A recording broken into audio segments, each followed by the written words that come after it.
오늘 살펴볼 물건은 2024년 새해 첫 주 전국에서 진행된 경매사건 중에서 가장 높은 금액에 낙찰이 된 물건을 살펴보도록 하겠습니다. 사건 번호는 2022-4198 사건이고요.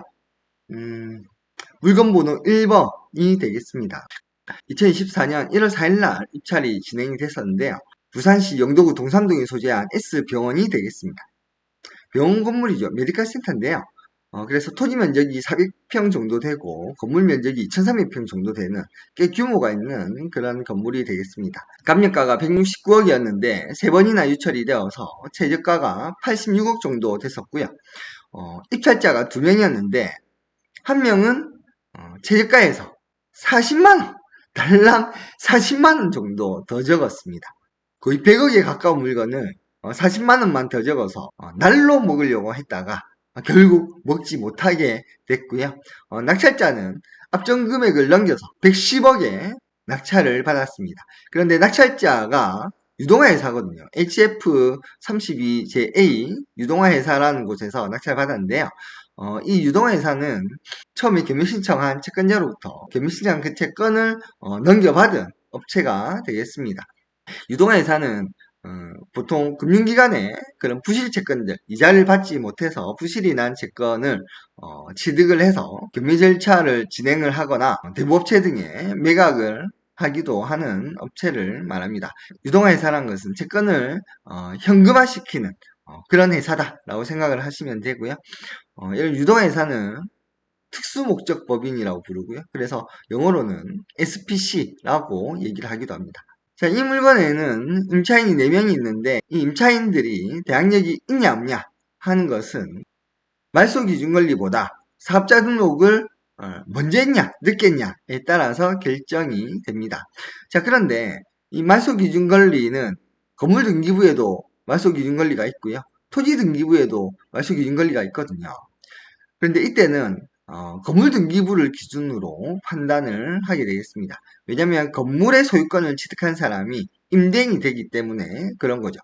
가장 먼저 설정된 근저당 2020년 1월 21일 설정이 됐는데요. 이 물건의 말소기준 권리는 가장 먼저 설정된 2020년 1월 21일 등기된 근저당이 되겠습니다. 그래서 2020년 1월 21일보다 사업자 등록이 빠른 세입자 있는지 없는지를 보면 되는데요. 4명의 세입자들 중에서 김동기라는 세입자가 사업자 등록이 빠릅니다.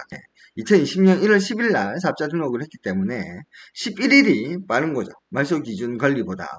그래서 대항력이 있고요. 그래서 이 대항력이 있는 세입자는 설령 법원으로부터 보증금을 받지 못했다고 하더라도 낙찰자한테 돈을 다 받아서 나갈 수가 있게 되는 거죠. 그리고 나머지 반민지, 뉴금융 이렇게 2명의 임차인은 사업자 등록 일자가 말소 기준 권리보다 늦기 때문에 대항력이 없고요. 이종은 이 세입자는 사업자 등록이 없으니 당연히 대항력이 없을 것입니다. 자, 그런데 등기부를 보시면 이렇게 사업자 등록을 하지 않은 이종은이 전세권 등기를 했는데요. 이 전세권은 지금 다른 근저당 건보다, 즉 말소기준권리보다 후순위이기 때문에 배당을 받든 못 받든 이 전세권은 모두 말소가 되고요. 전세권자는 보호가 되지 않게 됩니다. 그리고 법원 서류를 보시면 3억 7천만 원 정도 유치권 신고가 되어 있습니다. 자, 유치권은 부동산에 대해서 공사를 했는데 공사 대금을 받지 못한 경우에 그 돈을 모두 다 받을 때까지 이 부동산을 내가 사용하겠다, 점유하겠다라고 주장하는 권리인데요. 그런데 그 유치권에 대해서 또 유치권 배제 신청서도 했습니다. 낙찰받은 채권자죠. HFI 유동화 회사에서 유치권 배제 신청서를 제출했습니다.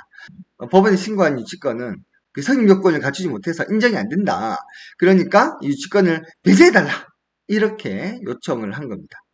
자, 하지만 유치권은 법원에 신고를 한다고 해서 유치권 인정이 되는 것도 아니고요. 신고하지 않는다라고 해서 유치권이 인정되지 않는 것도 아닙니다. 법원의 신고 여부와 상관이 없이 유치권의 그 성립 요건을 갖추었느냐, 갖추지 못했느냐에 따라서 유치권 인정 여부가 결정이 되는데요. 마찬가지로 유치권을 배제해달라 이런 신청서가 들어왔다고 하더라도 유치권의 성립 여부와는 전혀 상관이 없겠다라는 것이고, 대신에 이렇게 배제 신청서가 들어오면 어떤 사유로 유치권을 배제해달라 라고 한 것인지 그러한 내용을 우리가 확인을 해볼 필요는 있을 것 같습니다. 자, 사진을 열어서 보시면 이 부동산의 내부 모습들이 나오는데요. 지금 경매 당시에는 현재 영업이 중단이 되어 있는 그런 상태가 되겠습니다.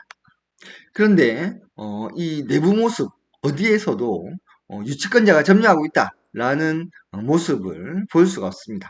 유치권은 점유에 살고 점유에 죽는 권리이기 때문에 반드시 점유를 하고 있어야 되는데요.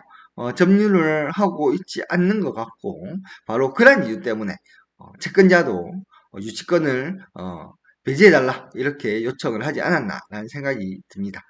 자, 오늘은 이렇게 새해 첫 주 가장 비싸게 팔린 경매 물건에 대해서 살펴봤습니다.